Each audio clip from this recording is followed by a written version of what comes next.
Hi guys, this is Marieta and today I'm going to talk about your questions. So this is going to be live Q&A and I want to see how this is going to go because this is my first live Q&A. So let's see how is this working. Let's see if somebody's gonna...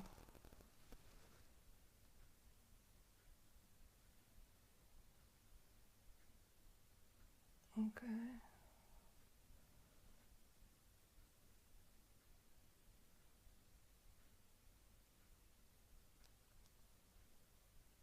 Okay, I'm just playing with this.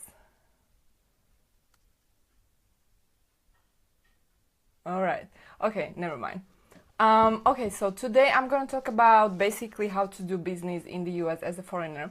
So basically, what are your options? What kind of visa are good for you? Or actually are the options for you if you want to do business in the US? So to start with, I want to introduce myself. I'm a business immigration attorney. What's going on here? I'm business immigration attorney and I help foreigners to move to the US, usually on E2 visa, L visa, or EB5. So today I'm going to briefly discuss what are the differences between these three type of visas. And before I start, I want to introduce myself. What is my background? So I came to the US probably around, it was 2007, and so I am myself foreigner. After I graduated law school, I moved to New York and then I started my law firm. And so I've been through the same path, through the same process that I'm actually helping my clients.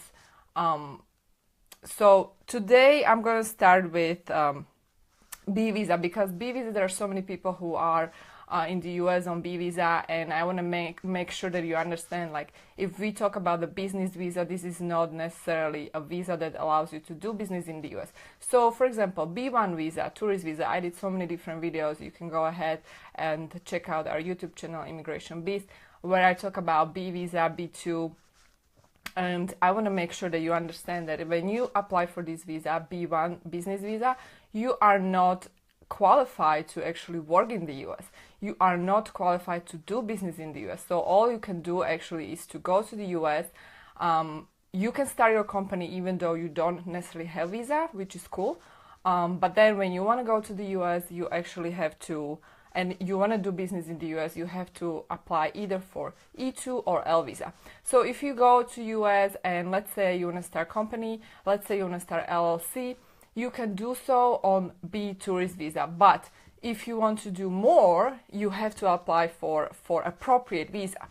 So B visa actually allows you to travel to the US. B, travel as a visitor. You can go there for a conference, you can go there for a business meeting, you can go there to set up the business. But then, yeah, and by the way, you can interrupt me while I'm talking, so you can ask questions. And I have a Rajib, hi. And by the way, guys, let me know where you're from, so I wonder where you're from, and if you have any question, please ask, because I'm here to answer your questions, not necessarily do another talk. So how I can get a visa? What kind of visa? B visa, or what kind of visa, Rajib, you are talking about? Let me know. I'm happy to answer your question. So basically, yeah, good question. There's my friend. Hi.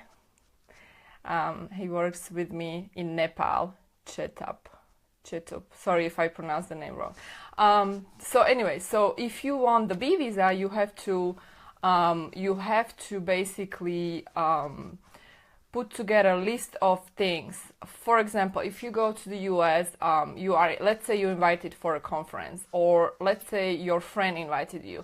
You should have invitation letter. If you go there for a conference or business meeting, you should have definitely some sort of proof. So if you pay for the conference, there should be a ticket that you paid, and make sure to prove that you have a strong ties in your home country, so you are intending to return home, because this is so important. That's why we are getting refusals, because people, they don't have strong ties. Like, for example, there is this lady who, I was just answering that question on YouTube.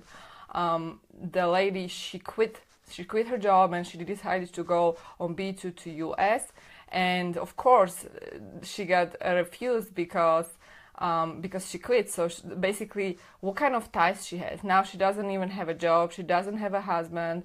There are no ties in her home country. So basically, how can she get the B2 visa? She needs to show ties. So when you're applying for B visa, you have to show strong ties. They can be anything, something that you own, property, car, job, employment contract, or even your own business that you run, and of course family. So this would be example of your ties. So you have to show that you have strong ties. Then you have to show the purpose of your trip. So if you go there for a conference, let's say you go there for a conference, for business meetings, or you want to set up your company there, you need to have invitation letter or some sort of proof that you are not going to work there and you will come back. Okay, so in case of conference, show the ticket, show the proof that you pay for it, and then you're coming back. So return ticket, definitely I recommend to have a return ticket. And make sure that you have enough money in your bank account so there's no suspicion that you will be working in the US illegally. This is very important. So it really depends how long you're going. Usually B1, B2 visa are valid for 10 years in your passports. This is the stamp, this is the visa stamp that is valid for 10 years. However, if you want to stay here, if you want to stay in the US for 10 years, it's illegal. So you cannot stay there 10 years, even though your stamp says 10 years or 5 years. You can stay in the US up to 6 months, that's the maximum. And then later you can extend it. You can extend it in the US if you want to, but that's pretty much it. You can extend for another 6 months, that's the maximum. And still it's not that easy because you have to show what is the intention, purpose of your stay. So if you want to do like illegal job there or whatever you want to do there, you have to show that the purpose of your stay is legal and there is no suspicion that you will stay and work there illegally. So anyway, so this video is for foreign entrepreneurs, business owners who want to do business in the US. So if you want to do business with B visa, I do not recommend that because, as I mentioned, that is illegal. However, you can come to the US on B visa and change the status, or you start a company, you open a company, you open the corporate bank account, and then you return back to your home country, and then you're going to apply for E2 visa, E2 investor visa. Again, I did so many videos on this topic, so you can go ahead and check out the YouTube channel, ImmigrationBiz YouTube channel. There's so many videos on this topic. But briefly, E2 visa or investor visa, that basically the main requirements are that you have to invest substantial amount of capital into any kind of commercial enterprise. Oftentimes I'm asked what kind of business, actually any kind of business. You can invest into restaurant, coaching business, gas station, beauty salon, any kind of business. It's really up to you as long as it's commercial enterprise. That means it's not non-profit. So basically, if you invest, then you will be able to, meaning if you invest or you are in a process of investing, then you will be able to collect all the documents and apply in your home country, or you can apply in the US by changing of the status. I do recommend to apply in your home country because if you apply in your home country, then you will actually get the visa stamp, and with that visa stamp you can travel. You can travel back and forth, and there are no limitations in terms of traveling. Whereas if you actually apply in the US by change of status, then you basically cannot really travel. You cannot leave the country. So this is E2 visa. And then we have EB5, which is a green card. And I want to mention the difference between EB5 and E2. E2 visa are non-immigrant visa that allows you to live, do business in the US. But if you want something more permanent, then you should take a look into EB5, a green card, which is permanent residency card. And permanent residency card means that you can reside and live in the US. There's no limitation. In fact, you have to be present in the US more than 6 months out of the year. So if you run multiple businesses or you have multiple residencies, if you are from a treaty country, because only people from treaty countries, there is a list of treaty countries, people who can actually apply. So not every country is eligible. So you have to keep that in mind. With EB-5, I believe every country can apply, but there is a limit. Each year only 10,000 visas are issued. And with E2, there's no limit in terms of how many visas can be issued. So that's wonderful. So if you want to live there, you have to take a look into something more permanent, which is EB-5 green card. If you're looking for temporary solution that allows you to do business, as long as you do business and there's no laws and you are paying taxes, you can keep extending E2 visa. So this way you actually live there as long as you want. You can live there 20 years on E2 visa and you are fine. Now with EB-5, as I mentioned, you have to be present a minimum 6 months out of the year. Another thing, with E2, there is a frequently asked question, what is the minimum amount of investment? Which is actually, I usually recommend at least 50,000, but that's not accurate answer, to be honest, because it depends on the business. The law says that E2 should be substantial amount of capital. So that means like it depends on really your particular business that you're interested to invest. So if you guys have particular business that you are thinking to start, you can email me at office@immigrationbiz.com and we can discuss that further, because it's not simple answer. It's not 50,000, but it starts there. And then if you invest $500,000 into regional center projects, you are eligible to apply for EB-5 green card. If you invest $1 million, you are eligible also $1 million into commercial enterprise. And also we are expecting there will be increase in these numbers. So as of now, they're still valid, but expect 70% increase if you want to apply for EB-5. So it'll be 1.3 if you invest into regional center and 1.8 million if you invest directly into your commercial enterprise. Now, so the question is, what is this regional center, indirect investment and direct investment? So regional centers are governmental approved projects where you invest $500,000 and you get your green card. On the other hand, if you want to invest into your own business where you actually manage the money and you have full control, then the minimum is 1 million. And you have to keep in mind that if you invest 1 million, then you have to, thank you Libra, if you have any question relating to visa, feel free to ask. If you invest 1 million directly in your own commercial enterprise, you have to create 10 full-time jobs within 2 years.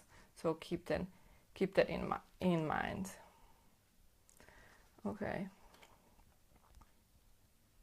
Thank you. I'm glad you like the advice. Okay, guys. So if you have any question, please ask me now, and I'm happy to answer them. And yeah. So that's it with EB-5. And also keep that in mind that there is actually a limit, only 10,000 visas per year, and therefore I'm really big fan of E2 because there is no limit and so many countries can apply for E2 and you don't necessarily need to invest $500,000 and you are still eligible. So that's why I'm a big fan of E2. I love E2. Yeah, so what else we got here? I have my notes here for you guys. Let me show you. Here we go. These are my notes. Okay. Not that I need them because I have it in my brain. Okay. So, I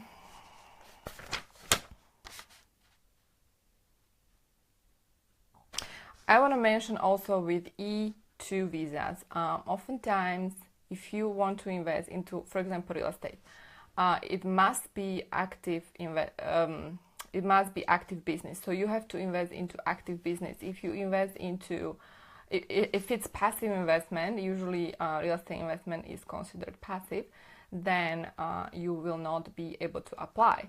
So what I recommend with E2 investment into real estate is that you invest into real estate, but you actually not necessarily invest into one particular property, but rather you create a company, and this company will be flipping properties, for example.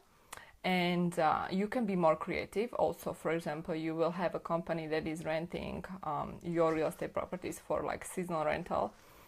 You can use Airbnb or other applications to help you with that. So you turn the investment into active and real business. And if you turn that into active and real business, then you're not necessarily investing into real estate. You're investing into a company that is actually dealing with real estate. So that is the difference. And that way you actually are able to get E2 visa.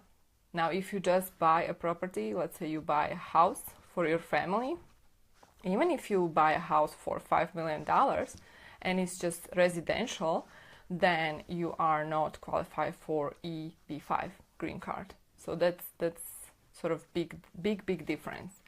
So keep that in mind if you want to invest into real estate. On the other hand, if you are investing into regional center project, usually these projects are projects associated with a real estate investment, and you would be qualified. For example, there can be a project, there is a developer building condominiums or hotels. In that case, you will sort of invest into real estate, but it'll be indirect investment, and the money, it's sort of like the money goes to a sort of fund, and they are not managed directly by you. That's why it's called indirect investment. And also, some of these projects fail, so you have to be really careful where you invest your money.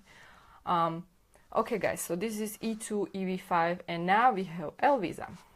So L visa, it's another option for foreign entrepreneurs, or better say, companies who want to open affiliate. Thank you so much for your likes, guys. So for companies who want to open affiliate, or who want to open parent company subsidiary in the US. So if you have existing business already and you want to send your manager executive, or you are manager executive, and you want to go to the US as a manager executive, you can do so if you open the affiliate, subsidiary, parent, blah blah blah in the US. So there's gotta be another company that is associated with the parent company in your home country. So this is good for multinational companies or companies who already exist, that are actually existing in their home countries, and they want to expand business to the US.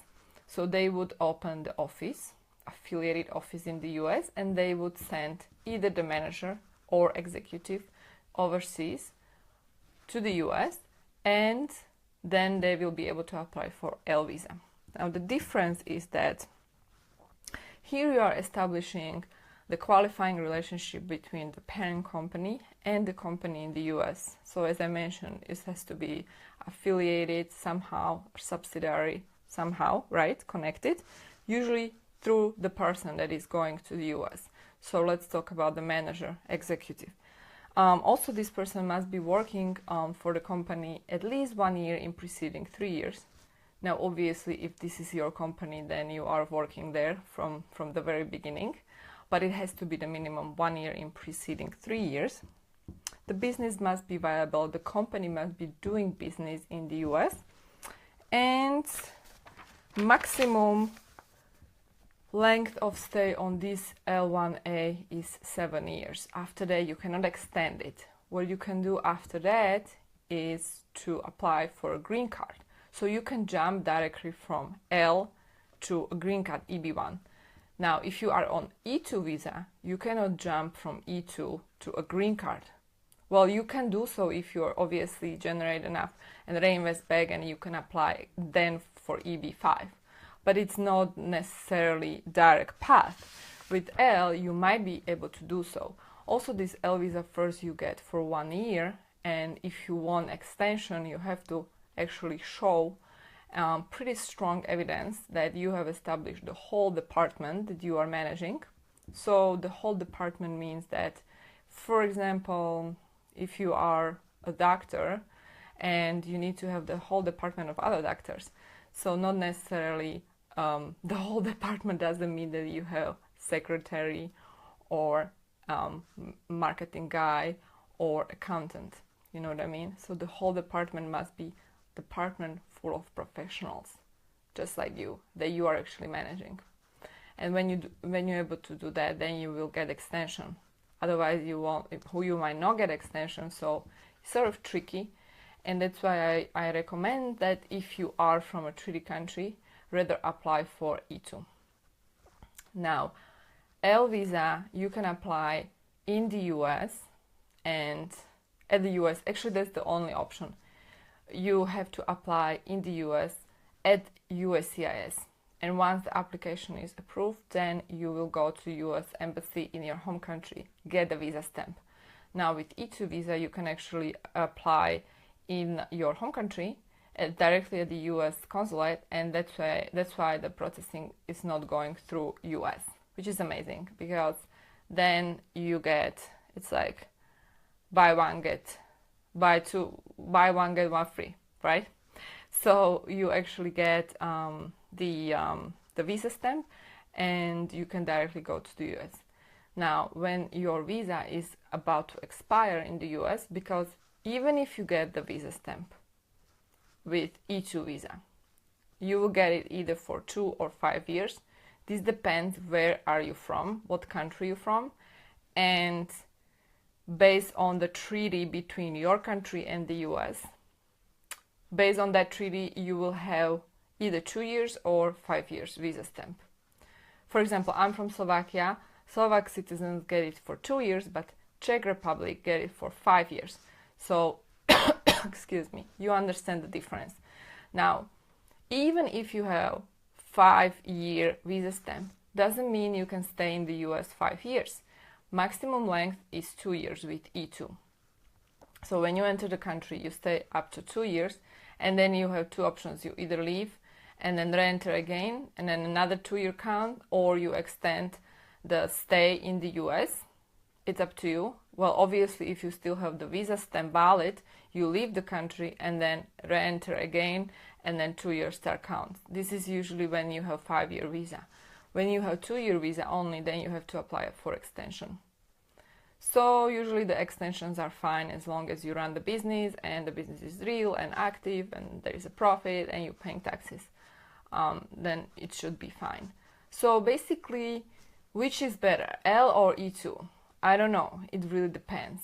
Depends what country you're from, what do you need, how long you want to stay, what are your intentions with this business, your intentions with your lifestyle, what do you want to accomplish in the long term, and how quickly you want it. So you have to take into consideration many questions. Okay guys, so I feel like I'm talking a lot, no questions. So if you like, you can ask me your questions now. I'm gonna stay here for like another 5 minutes, and then we're gonna wrap up. Because I feel like, yeah, because I'm actually talking like 30 minutes straight. 30 minutes. It's a lot.